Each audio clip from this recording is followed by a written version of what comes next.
everyone, and welcome to the latest edition of The Insider, the ongoing video series that keeps you up to date on all things IPW.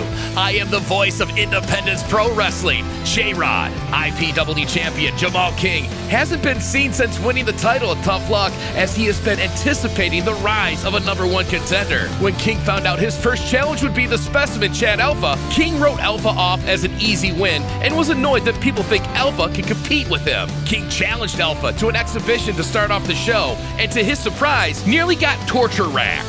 King would slide out of the ring and hightail it to the back, now well aware that Chad Alpha means business. The two would meet in an actual title match later in the evening. At Blackout, we crowned an interim Michiana champion because TDG was sidelined with an injury. While TDG was injured, he did come to the ring at Defiance to let everyone know that he is still the official champion. Brutus Dillon interrupted TDG, calling TDG every name in the book. Dillon believes TDG is faking injury because he knows Dillon is coming for the title. Brutus Dillon then challenged TDG, saying that while TDG is not medically cleared to compete in a match sanctioned by IPW, there is nothing stopping TDG from competing in an unsanctioned match. Unsanctioned matches are very dangerous.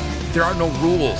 If an athlete is injured, IPW is not obligated to cover their medical bills. They do not affect the rankings in any way. And on top of that, neither athlete is compensated.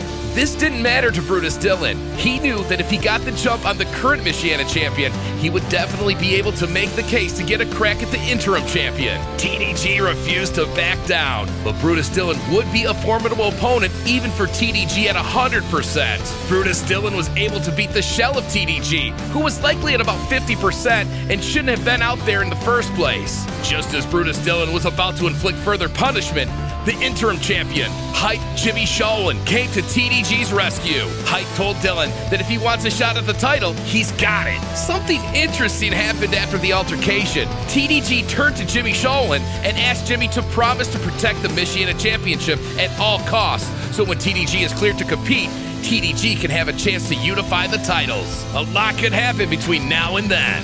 Speaking of the Michiana title, the Golden Initiative Project had it served to them on a silver platter as Anderson Knight and Big Jorge both entered a triple threat match against Jimmy Sholin for the interim championship at Blackout. Despite having a numbers advantage, they blew the opportunity. Jeremiah Goldmain led the GIP to the ring and couldn't get his normal obnoxious rant out without being distracted by the bickering of Anderson and Jorge. Goldmain ripped into the two before telling them that he was going to force them to work together in a triple threat tag team match against the Upers and freshly minted IPW tag team champions Max and Mondo. These two never got it right through the entire match and eventually crossed the line with each other. Jeremiah Goldmain could only scream so loudly, but was ignored by both GIP members as a melee broke out between the two, taking themselves out of the match. The Upers have gained the adoration of the fans in their short time here in IPW, but they aren't quite ready to become tag team champions. Max and Mondo put together a high-flying finishing combination to retain the titles.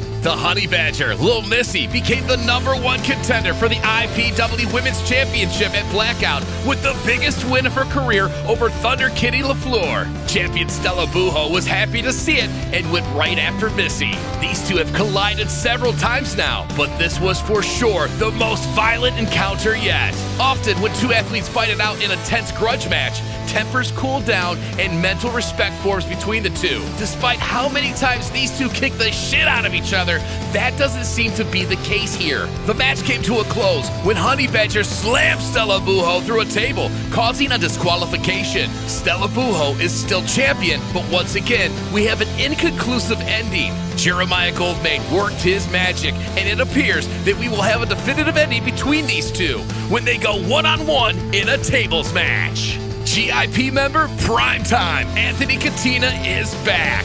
Jeremiah Goldmain's pride and joy. But Katina would take on another returning IPW mainstay, the Colonel of Clappin' Cheeks, LaDon Sanders. At first, Anthony Katina absolutely refused to face LaDon Sanders. That is, until Sanders let his guard down for Katina to blindside him. In what was clearly the funnest match of the night, LaDon Sanders pulled off the upset, foiling the return of Anthony Katina and sending the GIP spiraling down to an 0-3 evening. Jeremiah Goldman would later speak to Jam, announcing that he wanted Anderson Knight and Big Jorge to get everything out of their systems this Saturday at Duel of the Fates in a kendo stick match. Goldman stressed that they had better leave it all in the ring and hug it out afterwards. The match previewed earlier for the IPW Championship between challenger Chad Alpha and champion Jamal King ended in quite the letdown. Chad Alpha accidentally crushed the referee, then flattened Jamal King with the jackhammer and covered him for way longer than 3 seconds. But with the referee down,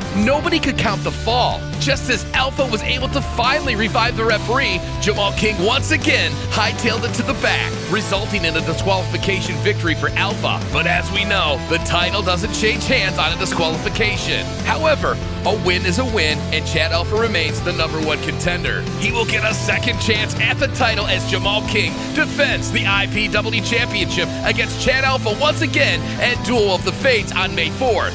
Josh Raymond competed in the barbed wire match despite being completely against it, and that did show favor with management.